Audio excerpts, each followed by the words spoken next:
सुरेश सेठ कांजीराम के यहाँ खेती का काम करता था, जिसके बदले उसे बहुत ही कम मेहनताना मिलता था। सेठ कांजीराम बहुत ही चालू और कंजूस सेठ था।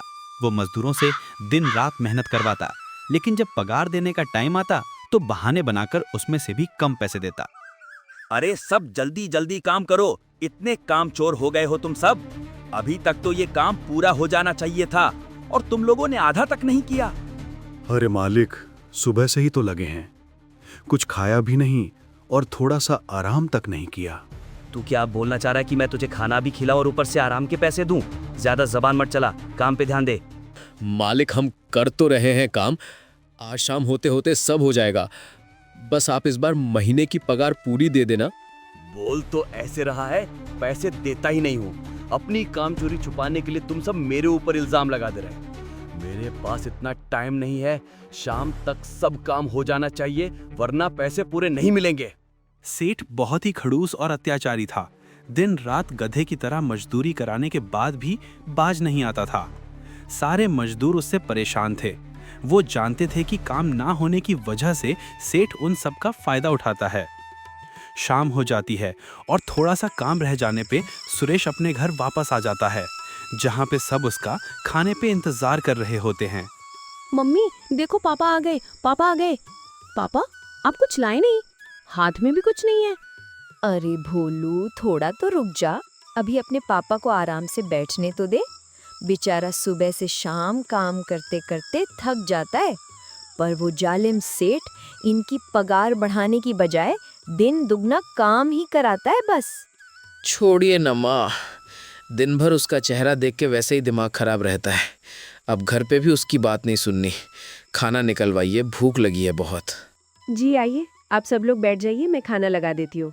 सारे लोग खाने पे बैठ जाते हैं और सुमन सबको खाना परोस देती है, जिसमें कि सुबह के बासी चावल और दाल रोटी होती है, जिसे देखकर रिया और भुल्लू उखड़ जाते हैं। क्या भाभी, ये रोज रोज का सड़ा हुआ बाल रोटी देती हो? मैं नहीं खाऊंगी। मुझे भी सबकी तरह अच्छा अच्छा खाना है, सब्जी, रोटी, पूड़ी, पराठा, खीर। मैं ये रोज रोज खा के थक चुकी हूँ, मैं नहीं खाऊंगी। हाँ मम्मी, मेरा भी मन नहीं है ये खाने का। रोज एक ही जैसा खाना आप दे देती हो। मेरे सारे दोस्त अच्छा अच्छा खाना खाते हैं और मुझे चिढ़ाते भी हैं। तुम दोनों से तो मैं परेशान हो गई हूँ। इसमें बहू का क्या दोष? भोलू तो अभी बच्चा है, पर तू तो बड़ी हो गई है ना। तुम्हें तो घर के हालात का पता है ना। मुश्किल से 2 वक्त की रोटी नसीब होती है, उसमें भी तुम लोगों का नाटक। अब चुपचाप सब लोग खाना खाओ। माँ जी, रहने दीजिए ना, रिया की भी क्या गलती है? रोज रोज का एक ही खाना बना के मेरा भी दिल दुखता है, और इन दोनों को खाने के लिए तरसता देख मेरा भी दिल फटा जाता है। भगवान ऐसी गरीबी किसी को न दे। ऐसा बोलते हुए सुमन की आंखों में गरीबी और मजबूरी का दर्द साफ झलकता है और सबकी आंखें नम हो जाती है। सब चुपचाप से खाना खा लेते हैं और अगली सुबह होते ही सुरेश काम के लिए निकल ही रहा होता है कि पीछे से, सुनिए जी, आज वापस आते वक्त थोड़ी सी सब्जी अपने सेठ के यहाँ से लेते आइएगा। कल से दोनों बच्चे उदास है, आज कुछ अच्छा बना लूंगी तो सबका मन अच्छा हो जाएगा। ठीक है भाग्यवान, वैसे वो सेठ कुछ देगा नहीं, लेकिन छुपा के कुछ बैंगन, टमाटर और आलू ले आऊंगा। जी ठीक है, तो आज मैं बाटी चोखा ही बना दूंगी, इतनी सब्जियों में हो भी जाएगा। सुरेश काम के लिए निकल जाता है। वहीं सुमन अपनी सास को बोल के थोड़ा सा आटा शाम के लिए मंगा लेती है और अपने घर के पीछे छोटे से खेत से वो मिर्च, अदरक, धनिया, लहसुन और बाकी का सामान जुगाड़ कर आंगन में बैठी चोखे की तैयारी शुरू कर देती है। अरे बहू, आज सुबह से तू कुछ ना कुछ जुगाड़ किए जा रही है, आखिर तू बना क्या रही है? माँ जी, कल दोनों बच्चों का मन दुखी हो गया था, तो सोचा कि आज बहुत दिनों से कुछ अच्छा खाया भी नहीं, तो आज बाटी चोखा बनाने की तैयारी में लगी हूँ। पर आप अभी इन सबों को मत बताइएगा। तेरे जैसी बहू पाके तो मैं धन्य हो गई। ला, सारा काम अकेले मत कर, मैं भी कुछ हाथ बटा देती हूँ। शांति जहाँ चूल्हे पर आग जलाकर तैयार करती है, वहीं सुमन मिर्च, अदरक, धनिया, लहसुन को बारीक काट के चोखे की तैयारी में जुट जाती है कि तभी सुरेश काम से लौट के कही हुई सब्जियां सेठ के यहाँ से ले आता है और दोनों सास बहू थोड़ी देर में खाना भी तैयार कर लेती हैं और आज आंगन में ही स्पेशल खाने का इंतजाम कर देती हैं कि सभी बाहर आते हैं। क्या बात है, आज दोनों सास बहू कब से बाहर ही गायब है और आज खाना बाहर क्यों बना है? बुआ, मुझे तो दाल में कुछ काला लग रहा है। मम्मी और दादी हमसे कुछ छुपा रही है ना बुआ? तू तो भोंडू ही रहेगा। मैंने तो चोरी से माँ भाभी को कुछ अच्छा बनाते हुए देख लिया था। आज पक्का कुछ अच्छा बना है खाने में। अरे बस बस, इतना दिमाग लगाने की जरूरत नहीं है। आज बहू ने तुम सब के लिए तुम्हारी फेवरेट बाटी चोखा बनाया है। ये मेरी फेवरेट बत्ती चोखा, आज तो मजा ही आ जाएगा। वाह भाभी, क्या मस्त बात बताई आपने। मेरे मुंह में तो पानी आ गया। ये आज हम सब बाटी चोखा खाएंगे। ये आज एक गरीब के घर बाटी चोखा जैसी छोटी सी चीज भी मानो त्योहार जैसी लग रही थी। सबके चेहरे खुशी से और मन अच्छे खाने के लिए उछल रहा था। सब लाइन से बैठ जाते हैं और सुमन सबको बाटी चोखा परोस देती है और सब चटकारे लेके बहुत मज़े से देसी खाने का आनंद ले रहे होते हैं कि वाह मम्मी, ये तो इतना स्वादिष्ट है कि पेट भर गया, पर और भी खाने का मन कर रहा है। भाभी, हमारे स्कूल के बाहर भी ऐसे ही एक अंकल ठेला लगाते हैं। उनकी दुकान पे बहुत भीड़ भी होती, पर उनका खाना एकदम बेकार सा लगता है। आपके जैसा खाना हो तब तो कितनी ज्यादा भीड़ होगी और हम बहुत सारे पैसे भी कमा लेंगे। हाँ बहू, रिया बिल्कुल ठीक बोल रही। तू तो ऐसा बाटी चोखा बनाती है कि मेरा तो मन ही नहीं भरता। दिल करता है सारा दिन बाटी चोखा ही खाती रहूं। नहीं माँ, मेरे होते हुए अभी सुमन को ये सब करने की जरूरत नहीं है। वैसे भी कल सब्जियों की तोड़ाई है। इस बार तो बहुत मेहनत की है। अगर सेठ ने दगाबाजी नहीं की तो इस बार अच्छे पैसे मिलेंगे। और इस बार तो ये घर की भी मरम्मत करानी है। 1-2 महीने का राशन, बच्चों की पढ़ाई का फीस और घर के खर्चे, तो सब धीरे धीरे ठीक हो जाएगा। आज सबका मन खाने से संतोष से भरा हुआ था। वहीं सुरेश की उम्मीद पे सारा परिवार बहुत खुश और अच्छे दिनों की कामना कर रहा था। लेकिन किस्मत का खेल भी अलग है, कभी भी पलटी मार सकता है। अगली सुबह सुरेश सुबह ही उठकर खेत के लिए निकल जाता है। सुरेश खेत जाते ही देखता है कि सेठ कुछ मजदूरों को लगा के सारी सब्जियां तुड़वा रहा होता है। सेठ बहुत ही चालाक किस्म का आदमी था। कैसे गरीबों का पैसा काटना है ये उसे अच्छे से पता था। अरे मालिक, ये क्या? मैं तो टाइम से आया हूँ आज, और सारे महीने हमने फसल के लिए बहुत मेहनत की है, तो आप तुड़ाई दूसरों से क्यों करा रहे हैं? तो क्या तेरे लिए मैं इंतजार करता कि बारिश हो और सारी सब्जियां बेकार चली जाए? और तू कौन होता है सवाल करने वाला? मेरा खेत, मेरी फसल, मैं जिसे चाहूं उससे काम करवाऊं, तुझे क्या? मगर सेठ, मेहनत तो हमारी है। ठीक है, आप मुझे मेरी पगार ही दे दीजिए, जितना भी मैंने महीनों भर काम किया है। कैसी पगार, कैसा काम? तुम लोग ने काम चोरी के अलावा किया ही क्या है? कोई पगार वगार नहीं मिलेगी। ये कुछ बुरी सब्जियां हैं, वही ले जाओ। तुमने जितनी मेहनत की है उससे ज्यादा ही दे रहा हूँ। लेकिन सेठ, इतनी सारी सब्जियों का मैं करूंगा क्या? ये तो जल्दी खराब हो जाएंगी। आप बस मेरे मेहनत के पैसे दे दीजिए मालिक। एक गरीब का पैसा मत मारो मालिक। कई महीनों से घर कितनी मुश्किल से चल रहा, इन सब्जियों से क्या ही हो पाएगा। मालिक, मेरे पैसे दे दो, गरीब की हाय मत लो। सब्जियां लेना हो तो ले, वरना निकल जाए यहाँ से, वरना अपने आदमियों से धक्के मार के बाहर निकलवाऊंगा। चुपचाप सब्जियां लेनी है तो ले, वरना चला जाए यहाँ से। मुझे बहुत से काम हैं। गरीब लाचार करता भी तो क्या। सेठ की ऐसी धोखेबाजी देख सुरेश बिल्कुल ही निराश हो गया।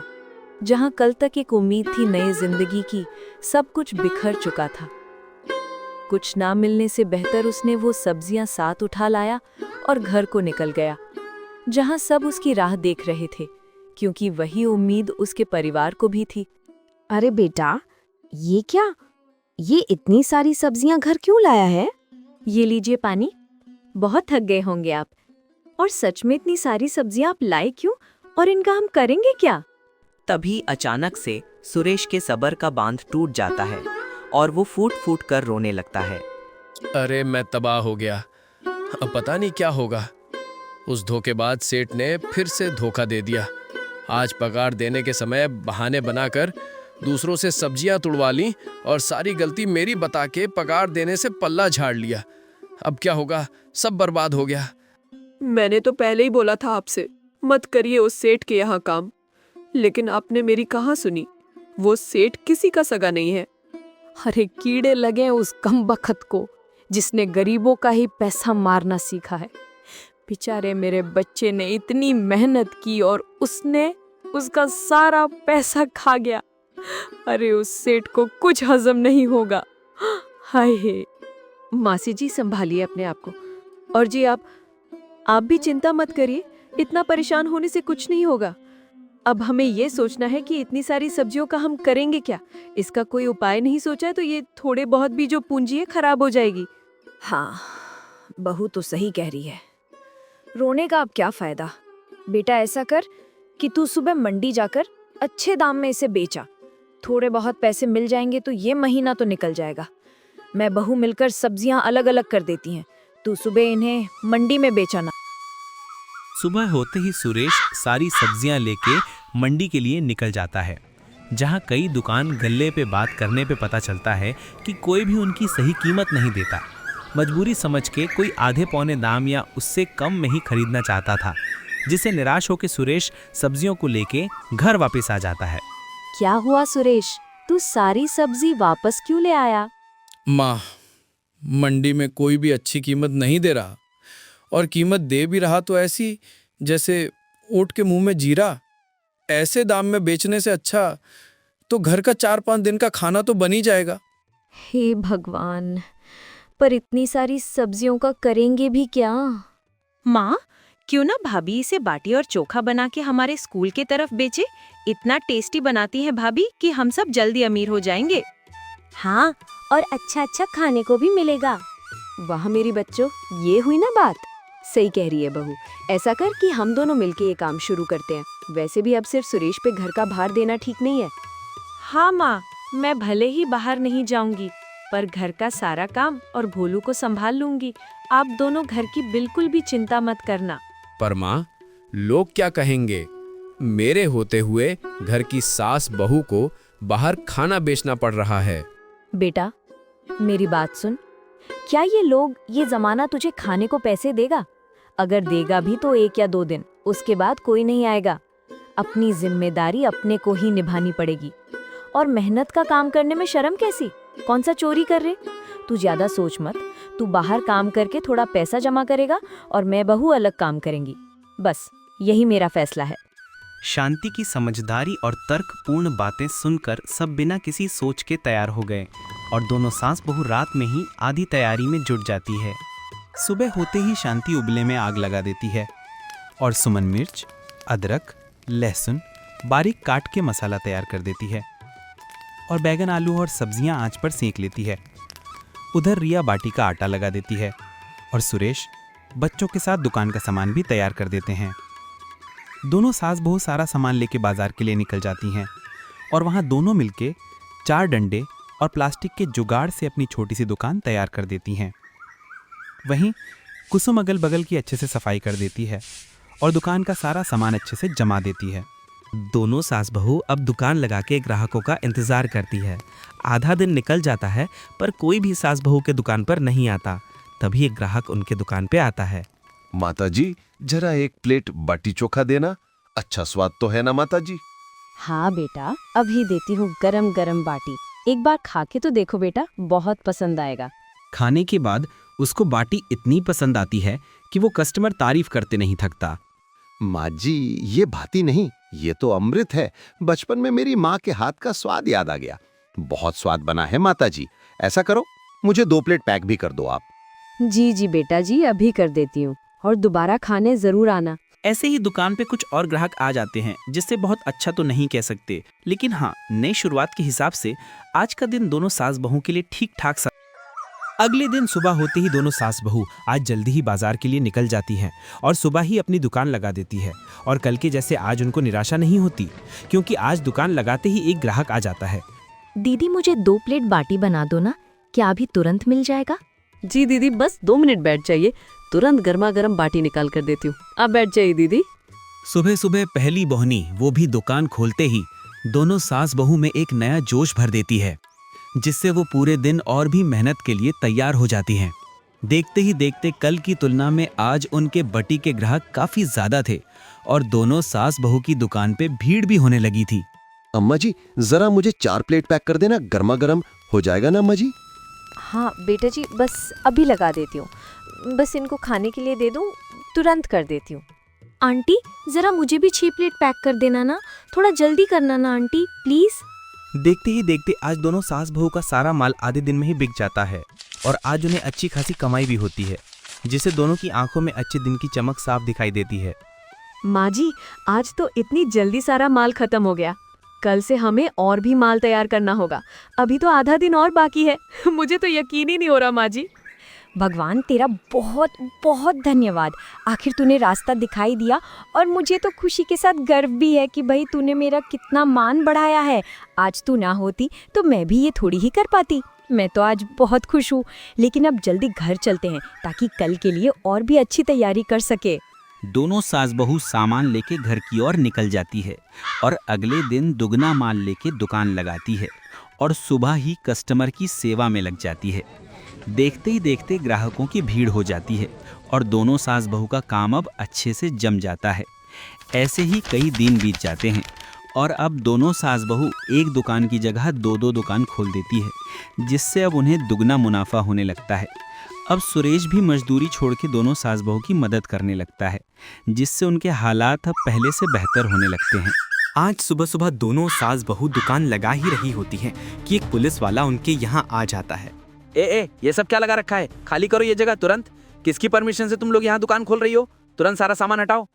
अरे साहब, हम तो कई दिनों से यहाँ दुकान लगा रहे हैं। हम गरीब और कहाँ जाएंगी साहब? हमारे पास तो और कोई जगह भी नहीं है। तो तुम गरीबों का ठेका मैंने ले रखा है क्या? चलो भागो यहाँ से।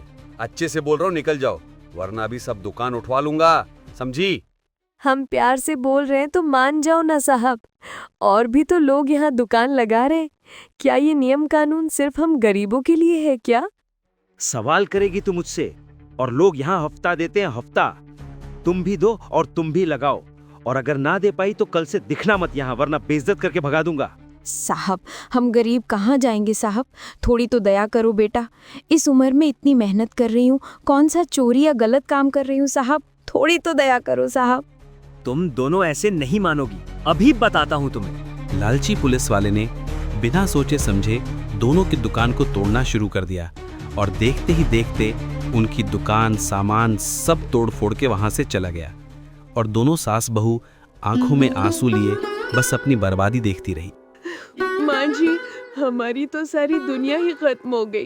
अब क्या होगा? थोड़े से अच्छे दिन क्या आए थे, अब तो फिर से हमारा सब बर्बाद हो गया। माँ जी रो मत बहू, कुछ नहीं बर्बाद हुआ है। ये पुलिस वाला कभी नहीं खुश रहेगा। कीड़े पड़े इस जालिम को, एक गरीब की हाय लगेगी इस पापी को। पर माँ जी, अब हम करेंगे क्या? अब तो ये ऐसे ही रोज हमारी दुकान तोड़ देगा। तू चिंता मत कर, सुरेश से बोल के अब हम एक पक्का दुकान देख लेंगे और अब रास्ते पे नहीं, खुद का ढाबा खोलेंगे। पर माँ जी, इतने पैसे हम लाएंगे कहाँ से? और हर महीने किराया भी तो देना होगा। बहुत हुआ, वैसे भी पुलिस वाला दुकान लगानी नहीं देगा। इस लालची निकम्मे को पैसे देने से अच्छा है कि खुद का दुकान खोल के उसके पैसे भरे और कोई परेशानी भी।